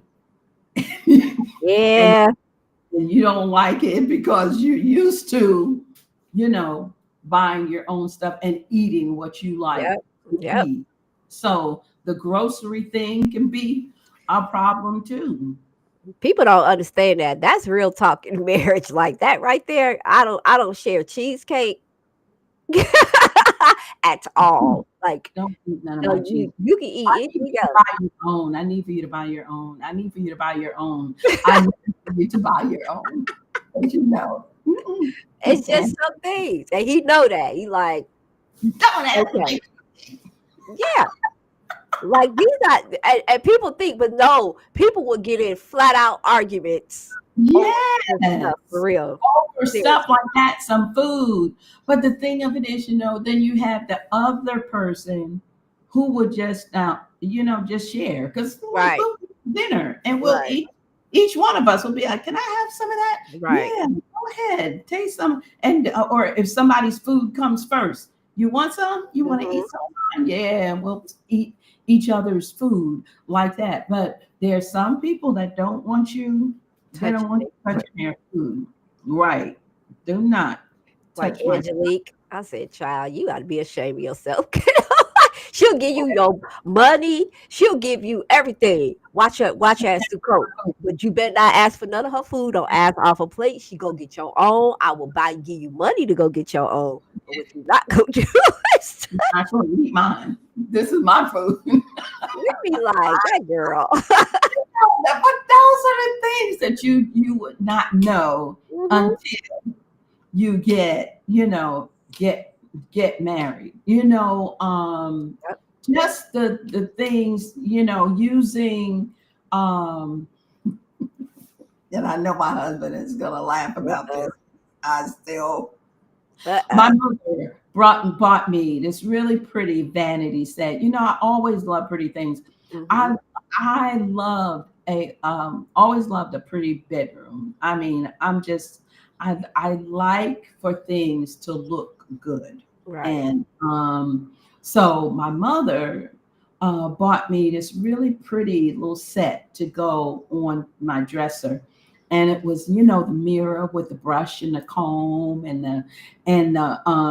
and you would also have, like, it would have gold plated on it. So it was just a really pretty set. You don't comb your hair for real and brush your hair for real with those. That's not for really combing and brushing your hair. So we got married. We had our little bedroom set dresser, and I sat my little thing on there. And that's decoration. Yeah. My husband was combing his hair and teeth broke out of my comb. I was like livid. I was like, you do not comb your hair with that. Why would you use that comb? Do you ever see me use that comb? No. So why would you use it? It's not even your comb, it's mine. And I was so upset about that. I was like, my mother gave me that set. Yeah. And now the comb, but he just looked it up. He's a guy. Yeah. You don't know. Like, it's a comb. Right. Not a comb. Just go out and buy another one. Not understanding that's a set. Yeah. And when she bought me that set, it was something, that you bought young ladies. So that was nothing. I couldn't find another one Replace it. Yeah. to replace it. And I was so upset about that. I'm like, this man is using but he didn't know. Yeah. He didn't know. Yeah. He was like, comb. What are you getting mad about a comb? I said, you broke teeth out of it. Like, those are not for real. Those are for show. Oh my gosh. Who buys stuff like that? I know. Me and don't. Who buys for show? That's stupid. Yeah, that's just like, but those are the things that men, women, we just have a different understanding and a viewpoint on it. Another woman would know, that's not for using. Right. That's for decoration. That is just to be on your dresser, your vanity. That's it, your bureau. You don't use that. Right. And comb. That is decoration only. But a guy wouldn't know that. They'd be like, oh, I can't find my comb. Oh, I can't find my brush.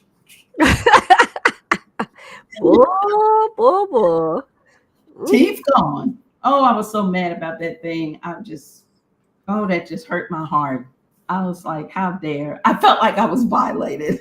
I know. And that's how everybody do feel. My mom bought me that, but that's one of the things where, you might need to have a conversation because they don't always view those things or know that that's what we do, because to them it doesn't make sense. It doesn't, it doesn't make sense. They use everything that they purchase. They use it for that purpose. We have things that's just for show, that's just pretty, and that's part of our femininity. That's right. It's just pretty, My husband's like, one time, do you need another dress? Who needs a dress? Nobody needs a dress. You want it. You want a dress. You see it and it's pretty and it'll look good on you. Nobody needs, of course I don't need a dress. I mean, need and dress should not be in the same word. Don't ever add. I know my husband, same sentence. But that's one of those things, because they buy usually at need. But Right. my Some men, brother, yeah. Robert, he's different. Some men, yeah. Yeah, Robert, he liked Yeah. to, Yeah. he, He will just, buy. When he buy, he buy. I be like, nah. He there spent you way go. more money than me. People That's don't even know that. I know y'all think I be dressing up and all that little stuff. My husband got me faded, and he will spend That's way more money than I ever will. oh, my father, he does like to do that, but Yes. a lot of men will Hmm. not buy for themselves, you Hmm. know, like that. Yeah. And just, it's like, why are you still wearing those shoes? Oh, and you feel like, yeah, throw those away. Yeah. Remember when I threw away his Farmer John hat? He used to go out there, he used to put that straw hat on. It used to drive me nuts. Hat tear in the top. It was like, oh, why? I know you gonna get in trouble when you get out. It's torn. I told him about the hat. I did reveal. I did reveal that I was the culprit. I threw away that hat. I just didn't want to see him with that hat on. Not another time. Oh. You know, but those things, you know, things that Hmm. one person treasures and the other person does not Right. see the treasure in it. Then, Yes. you know, you have to, you know, you make those concessions, and you have to find a happy medium. So it's when you think about it, your body, now your body. Let's talk about just quickly your body Yeah. changing. Um, Mm. I remember my husband bought me some cute little short outfits, Hmm. and then I got pregnant. I told you I was only married 2 months before I got pregnant. Then I got pregnant, had Calvin, and we were going somewhere like out to, or I don't know, we were going out to the park or someplace. So I put on one of my little cute outfits, and he said, Ooh. he said, yeah, no, you can't. That I said, you bought it. You bought it. He said, yeah, but you didn't have all of that. You bought it. So and I wasn't even any, you know, like any big I size, know. but the shape It's of my just, yeah. had changed where Yeah. I was shaped up, you know, just like a, you know, just a bit young lady. Now I have had a child, so now Right. you kind of Right. curvy, Yeah. and I will never. I was like, you bought this outfit. How you gonna tell me not to wear it? Now I Yeah. can't wear the outfit that you bought. Yeah. Like, honey, it's looking different now. Yeah. A lot of us change. I'm wondering, is it I'm trying to think because I know a lot of people when they say this, I need to research this. They Mhm. say this that when you get together and you're happy, you pick up weight. At Mhm. least so I don't know how true that is. I'm trying to think because I know my husband picked up weight, but that was due to that's psychological due to us losing the business. And he Mhm. picked up weight Okay. because before then he was yeah, my husband was really, really slim. Like even before I met, he said he wore like a 32 or something in the waist, Wait. 36 in the Mhm. waist. And he's really tall. Oh. So I know Mhm. a lot of women, they do seem to pick up weight Mhm. after they get married. And I'm wondering what really is that about? Is that because we're eating more or And it may be because we're eating more because I did not eat like that right, before we got married. right. Um, I if I ate, I was going to be eating lunch and then would Mhm. eat dinner. Yeah, So yeah. breakfast was just always a zilch for Right. me. Right. And then half the time, a lunch for me would just be a sandwich. Mm-hmm. You know, I would never go into the extreme. And then dinner, that's where you have a Yeah. meat, starch, and a vegetable, and that would be it so far as I was concerned. But then, when we got married, I remember when I would make breakfast for my husband. I remember hearing him Uh-oh. tell my brother-in-law, man, she makes breakfast. Will fix me eggs. What did he say? And eggs, toast, and bacon.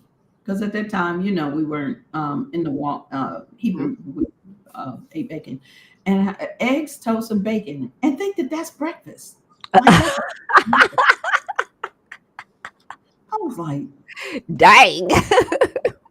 so in his mind, it'd be like pancakes. You need to add some Right. The full breakfast. you need to add some grits Like to my that. husband. You Yeah. know, Yeah. oatmeal added to that. But I was like, I'd be fine with a couple of slices of toast and some eggs, scrambled eggs. Man, that's breakfast all day long for me. I'm wonderful, but he wasn't. Nah. So I said, how much food do you want to eat? And I remember telling my mother in a conversation we were talking. I said, "Mom, he eats a lot." Yeah, most men. I said to him, I said, you eat a whole lot. He said, honey, people usually eat 3 meals. Yeah. And I was like, yeah, nobody I know eats 3 meals a day. I'm like, but that's how it was, in the house, growing up. That there Yep. was my mother-in-law, was a stay-at-home mom, so that was really, big that they Mhm. ate like that, and she would be cooking, Yeah. preparing and cooking all the time. Yeah. So I see where that came from. So that's another thing that you have to consider the Yep. environment, the lifestyle and environment that he's coming from. And even if he has been out of his mom and dad's house for a while, they tend to take That's that right. pattern Mhm. over into their life, Mm. when they're single. Yep. So you have to consider that if that was, how they ate in his home, in his house, once he gets married, he may expect, Yep. you know, eat the That's a big same. one because Robert was the same way. I cook breakfast for my children, but I'm not a foodie still to this day. Food Mm, just doesn't drive me. yeah, But right. he's a big breakfast eater. He want his pancakes, his grits, his eggs, his meat. All of But that. he Yeah. introduced to us because heart disease ran rampant in his family. So he came with no red meat. Uh, So because I had such a big family, I'm not gonna cook 2 and 3 different meals to appease the family. So we got right. used to eating no red meat. Eat. Uh-huh. And Yeah. and he was the first black person that I met that legitimately did not have red meat in his Red. diet. So it was so funny because when he came on the scene, like you said, we wasn't keeping Torah, but we, in that essence, I couldn't put ham hocks or, pig On bacon on his in plate. in his food. So in turn, I stopped eating a lot of stuff even before we came into the walk. And that was a big one because he was accustomed to that. That was his lifestyle. And so I was like, well, we all might as well change over because it's really, it was really healthy anyway. And to this day, now I still like I'm beginning not to like beef, but I'll still eat, maybe a steak or some every once in a while. But because that is his habit, it has become my habit. So I wonder if that's another reason why I didn't put on a whole lot of weight, because I'm a small woman anyway. But if I'm not eating a whole lot of different little things, because my husband diet is, Right. he's such a stickler. I'm Right. wondering if that's why I didn't put on, because I'm not a foodie anyway.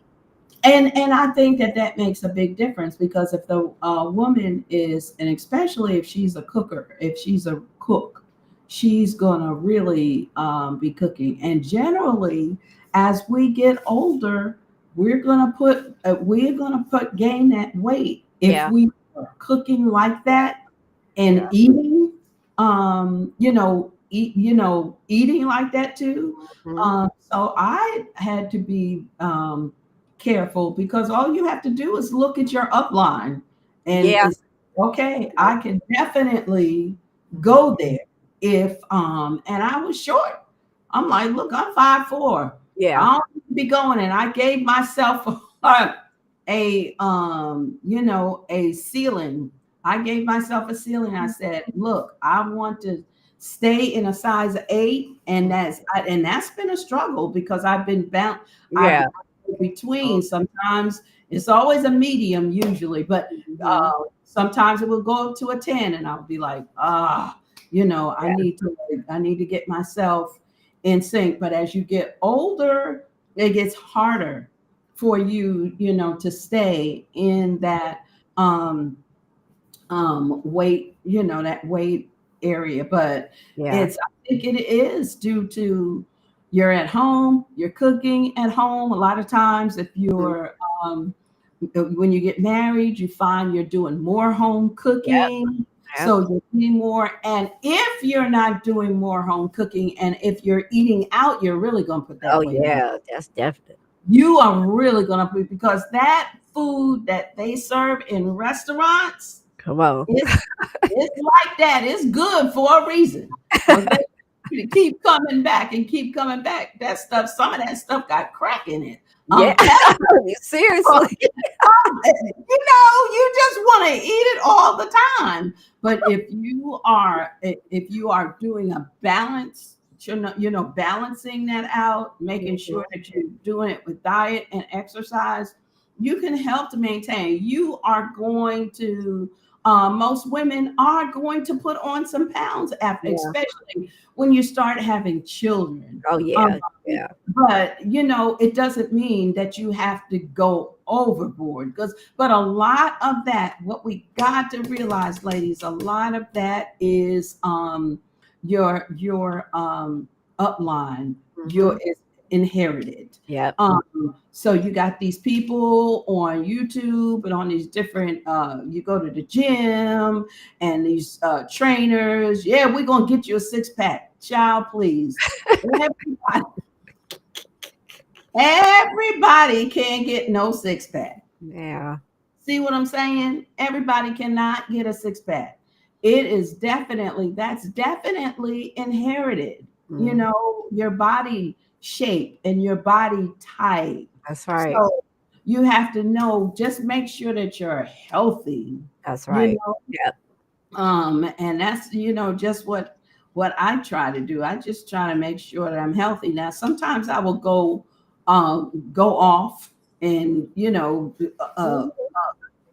eat a little bit too much, but then I come on, let's bring it back in. We don't want to do something Yeah, that's going to cause, especially as we get older, then you start having to think about diabetes and yep, heart disease and hypertension. Those things, you want to be careful that you mhm, are not doing that, because when you get all that weight around, what we tend to do, ladies, as we get older, we get that weight around our midsection, and it's hard. very hard.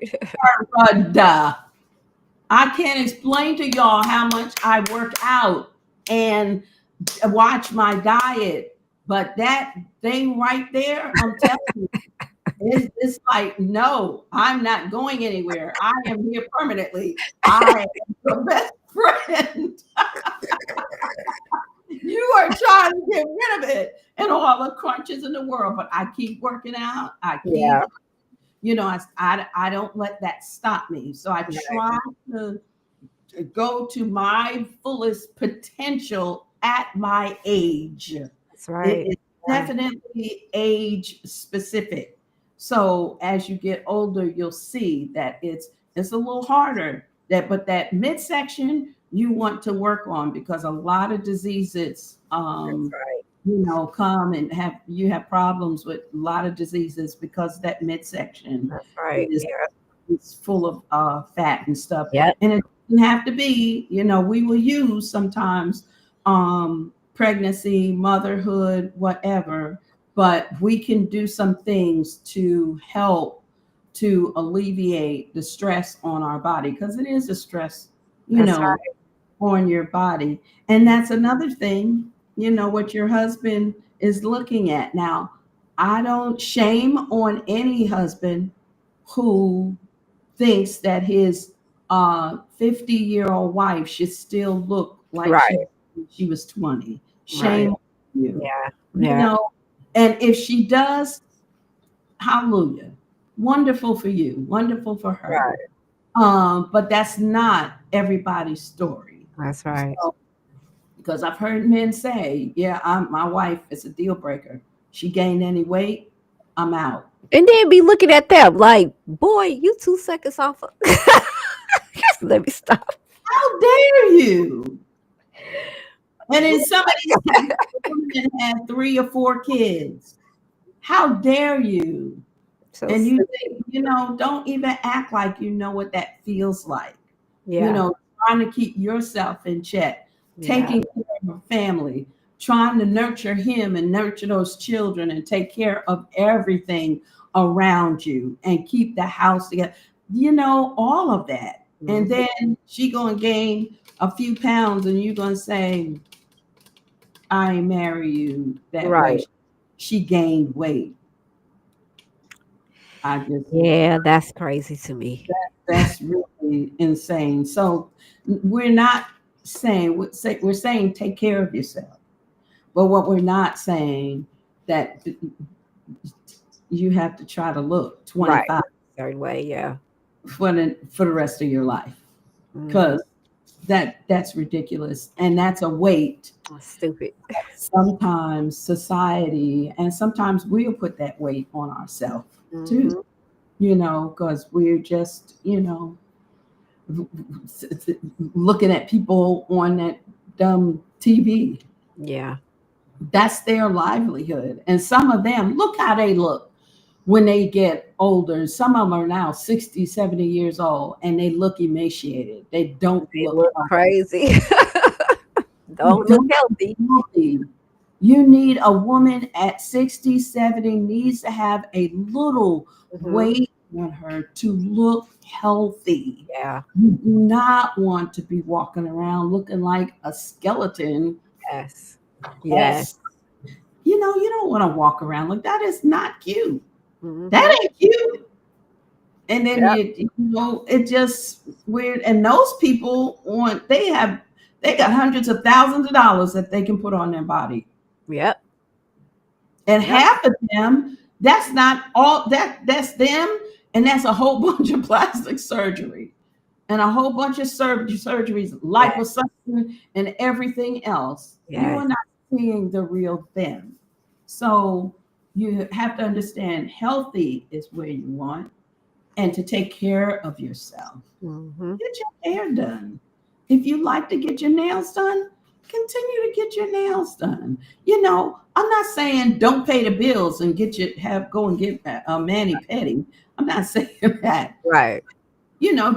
Take care of the family and do what you're supposed to do, but make sure you take that time out for yourself, because it's important. Because if you don't, in the long run, it's going to hurt you, because then you can begin to feel neglected. That's right. And you not only feel neglected, but then you start blaming other people. You're the reason I neglected myself.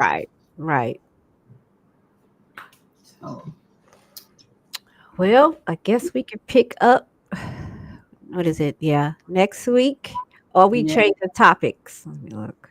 Marriage. I Oh, I think we can, because let's see, we um, talked about carving out time for yourself. We mm-hmm, talked about that.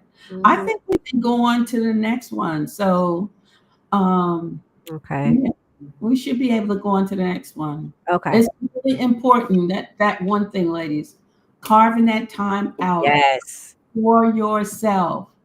Yeah, you know what? Your family can be without you for an hour I mean, to yes, go, ladies. or 20 minutes to go get a 20-minute workout. Come on. They can be without you. Yep. Like, it's okay. Use that time to get up. I used to use my lunch break, Mm-hmm. and I would get up from my desk, don on my sneakers and my running clothes, and go hit the steps, go take a run, come back, change back into my clothes, go in there, sit down, finish working, and go home. Mm-hmm. I would just find that, but at the time, we full time Yes. ministry, full time job, full time. The kids were by that time, because I did that all the way up until I retired. That was just my regimen, Wow. and that I used that lunch break instead of eating.